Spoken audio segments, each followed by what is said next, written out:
Right, guys, we are live back on the hegdeeveryday podcast, and of course, trying to do this as regular as I can with random topics. Tomorrow, I might be talking about Man United, or I might just stick to the World Cup, or I might even have a Women's World Cup review. All of those things are tempting me for tomorrow's show. But today's show, as the thumbnail suggests, World Cup memories, not the Cricket World Cup, the Football World Cup, the FIFA World Cup, which happens every 4 years, and that's how it should be. Now, where do I start? Which was my first ever World Cup that I watched? 2002 in school on 10 Sports. At that point in time, I think I was back in England because still early days as a football fan for me. I was, of course, a United fan by then, 1 year into watching the sport.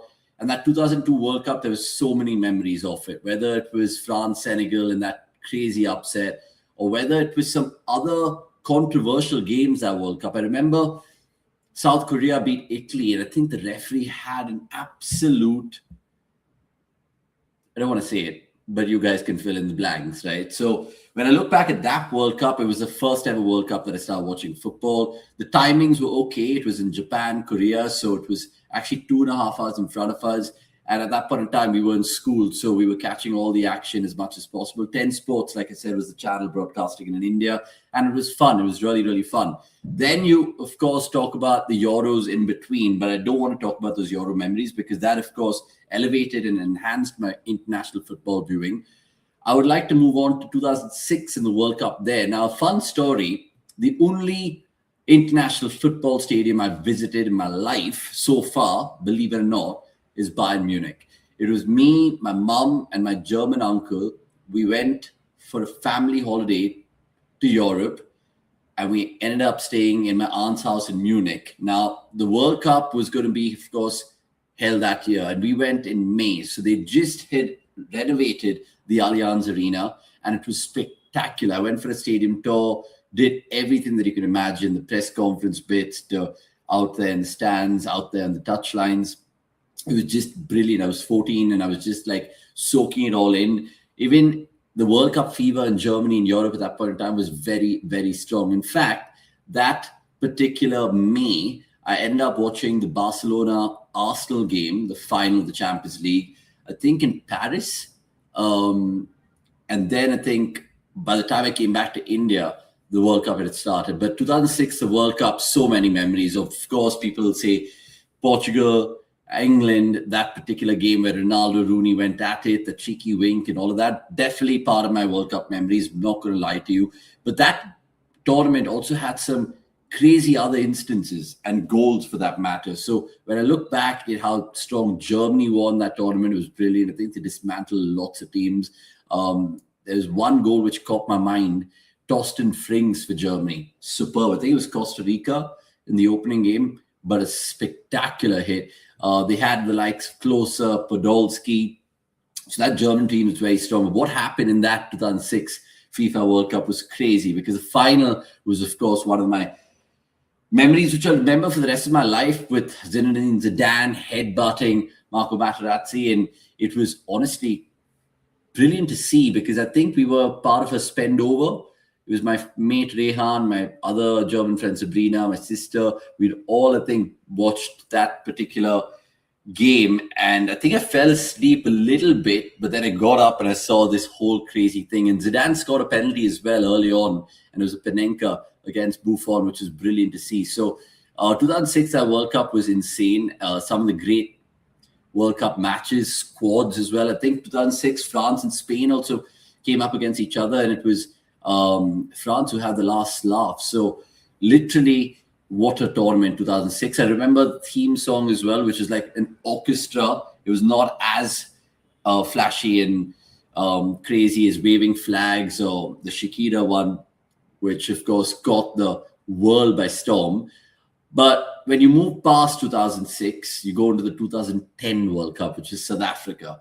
And at that point in time, there was just one word, or maybe two words floating about, Jabulani and Vuvuzela. Now, if you guys are understanding those words, great. If you're not understanding those words, well, let me explain them to you. Vuvuzela was, of course, that infamous instrument which fans used in South Africa to create a little bit more of a buzz. It was almost like a little siren horn, and fans would bellow into it.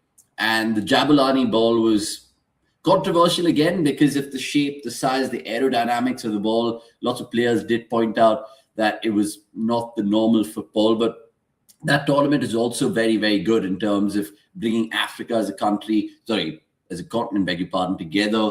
South Africa did well in that competition. I think Ghana did well. And you can remember all the stuff which came out of that World Cup. Like when you think about that World Cup, you think about the Suarez bit, right? Essentially, where it was what in 2010, where the goal line handball from Suarez, then he was celebrating after he got sent off. So much went on in that World Cup. You even look at that World Cup having Lampard's non-goal against Germany, which is insane when you think about it, because VAR was there 100% that was a goal, and even Neuer knew it at the time. I think the Germans knew it at the time, but then England went out to Germany that World Cup. 2010 also reminds me of France, and how could I forget what happened with them in that particular training camp with Evra and Anelka and the controversy with their manager Raymond Dominic at the time. I think I did see a Netflix documentary on this as well, and it was all over the news in France. And you can't imagine a powerhouse like France going through what they went through. So pretty remarkable 2010 as well.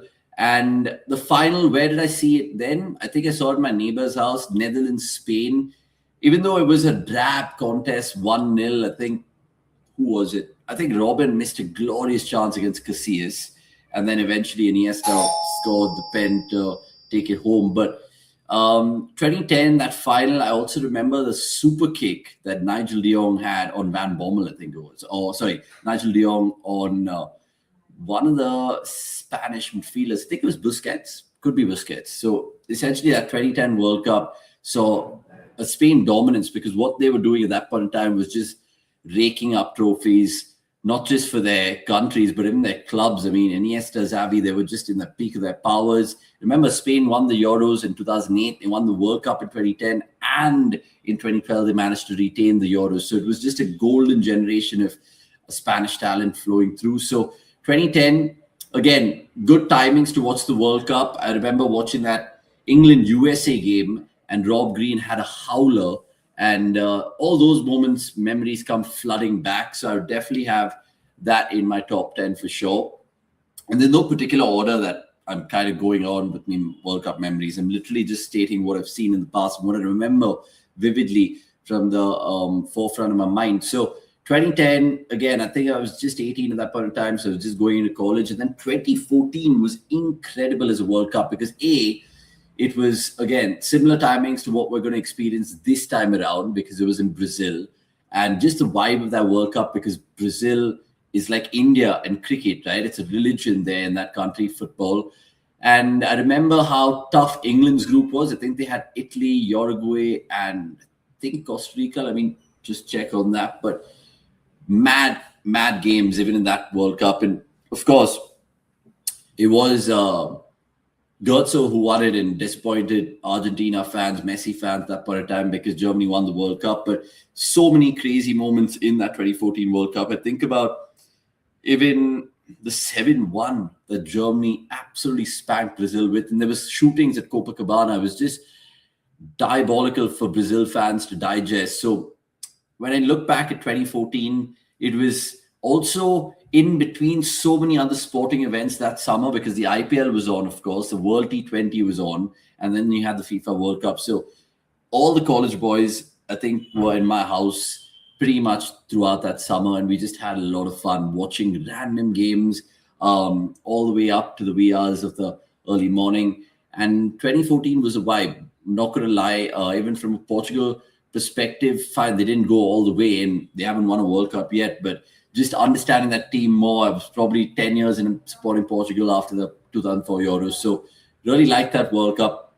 Unfortunately, it wasn't a B for Portugal that year. And the next big tournament they ended up winning, which is the Euros, that is Portugal. So when you talk about how things have unraveled for them in World Cups, which we'll come to at the end of the show, it's remarkable. But 4 years from South Africa, it went to, of course, Brazil. From Brazil, 2014, 2018 to Russia. Now, Russia, had its own pros and cons in terms of fanfare, in terms of travel, in terms of humidity, conditions to play football in. But overall, it was a spectacle because France were absolutely dominant.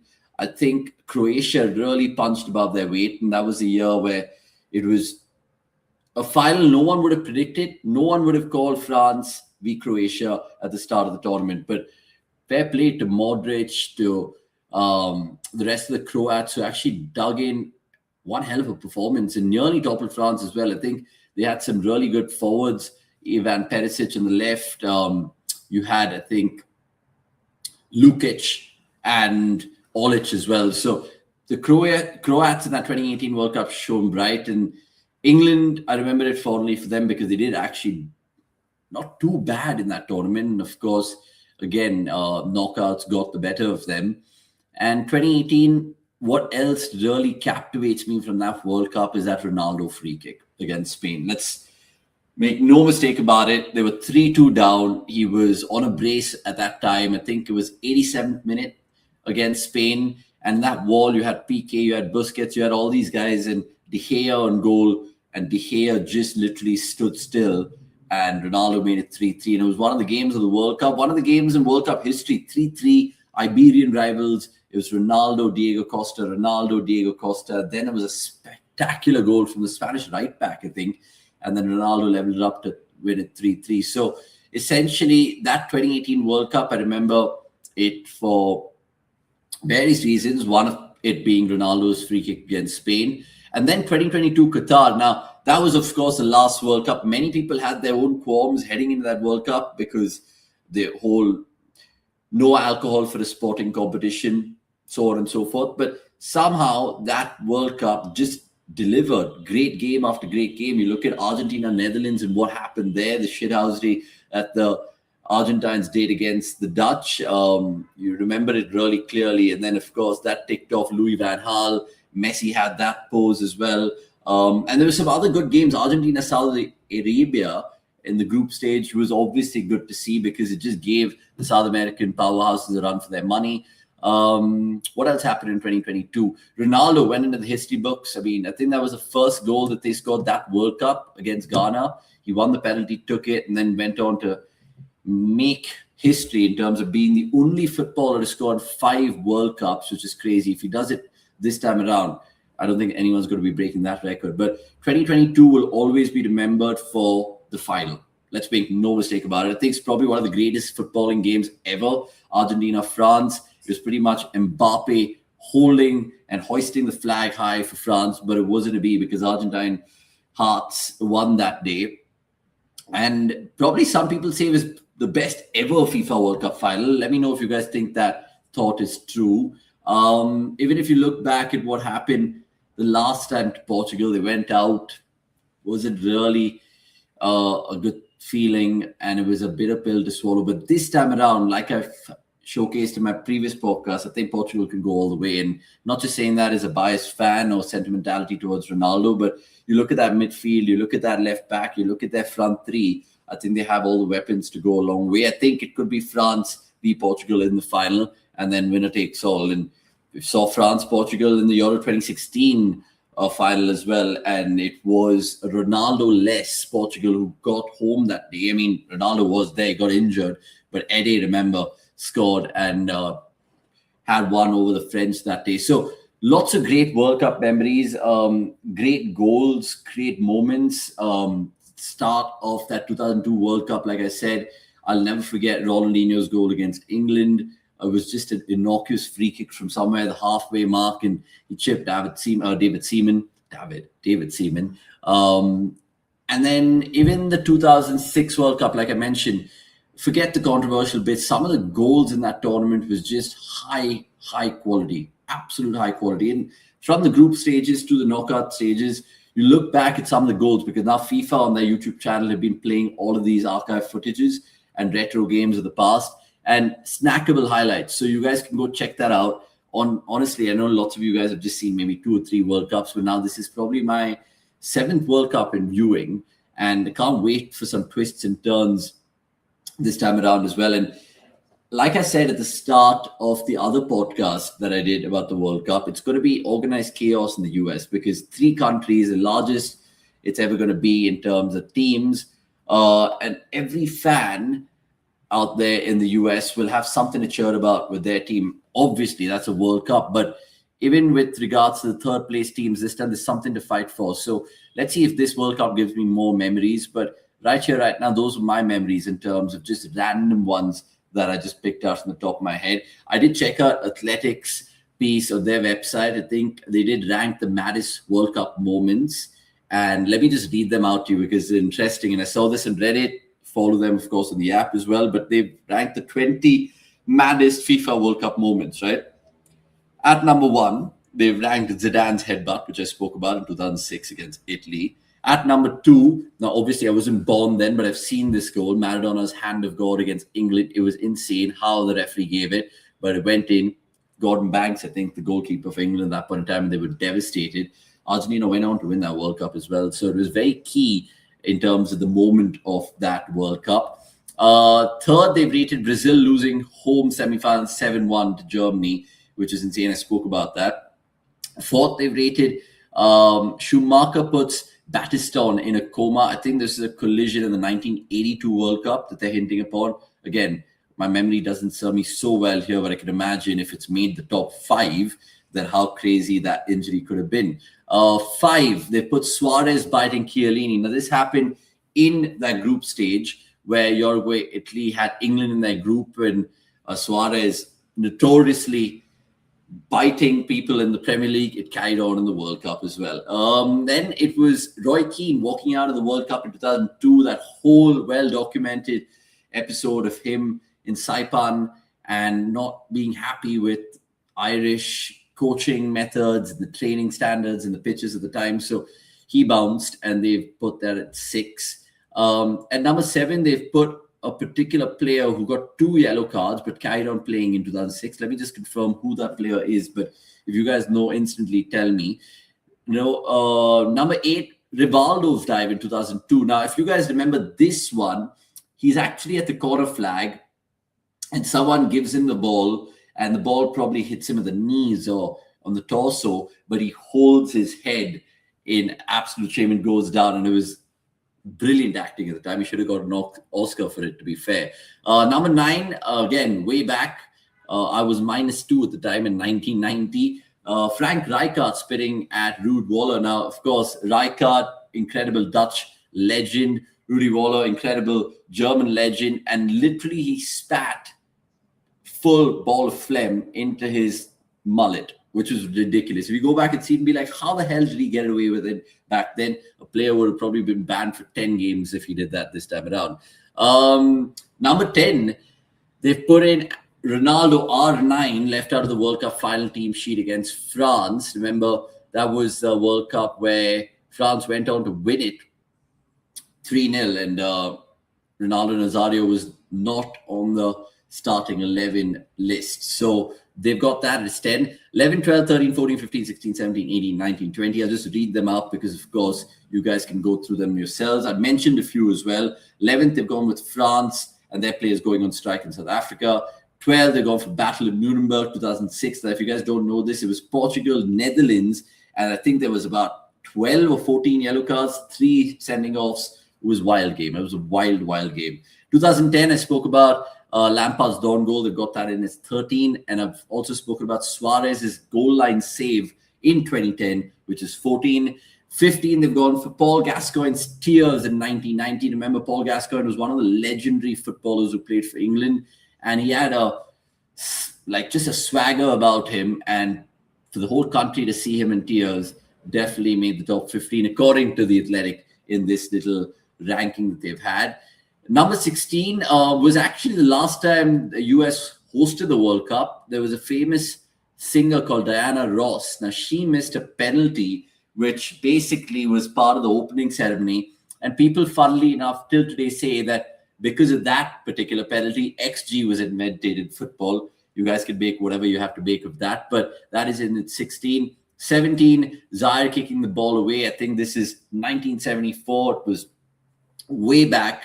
But I'm pretty sure there'll be video evidence for you guys to go and check that out. 18, the World Cup gets stolen in 1966. Remember, there was a little story about this where I think a dog found it eventually a year or two later, which is dug up in a ground in England somewhere, which is hilarious how a dog finds the World Cup, or for the fact that it got stolen in the first place. Then 19 and 20, the bonkers first tournament in 1930. 1930 was the first ever FIFA World Cup. So next time the World Cup is hosted in, I think, Spain and Portugal, it'll be quite ridiculous because it'll be 100 years the FIFA World Cup. I think 1930 was Uruguay who won it and hosted it. Might be wrong. I'll just have to check on that. But that's number 19. And the 20th maddest World Cup moment, according to The Athletic, in their list, Beckham's costliest flick. Now, again, if you guys don't know, what's the 1998 World Cup? England-Argentina. It was the same game where Michael Owen went on a slaloming run, scored a mad goal against Argentina, and then the game just ebbed and flowed, so much so that Beckham got into a little fracas with Diego Simeone, the current Atletico manager, and the ref saw that completely criminal from a Beckham perspective, and he sent Beckham off. And what ensued after was just crazy in terms of him being vilified in England by the UK press and the tabloids, just saying things like 10 amazing lines, one naughty boy, or something like that. But basically, crazy moments have ensued in the World Cup, whether it's on the field or off the field. It's been quite ridiculous to see not just moments or goals or players and managers come and go, but just the whole vibe of the month that is June or July, which normally hosts the World Cup. And I can't wait for tomorrow night. This point in time, I think Mexico, South Africa will all kind of be going off. And look at the first week of games. And I don't know where you guys are watching it. I think I've just got my Z5 OTT. There are a couple of new channels released by Z called Unite 8-1 Sports and Unite 8-2 Sports. I think the one has HD Hindi and the other one has HD English. So take a pick. I think I'll probably be watching most of my games on my laptop. But if I am around the TV, I'll probably sync that stream in as well.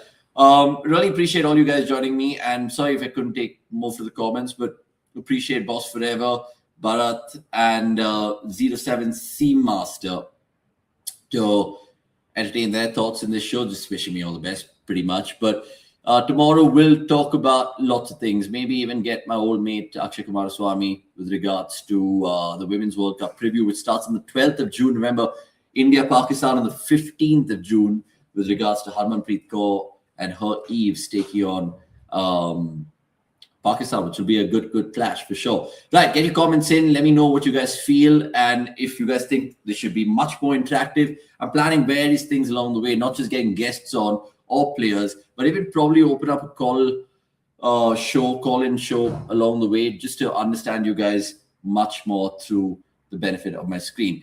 Cheers, guys. Really appreciate it. We'll see you guys soon. Until the next time, so goodbye from me. Like and subscribe. I'll see you guys shortly. Oops. Cheers.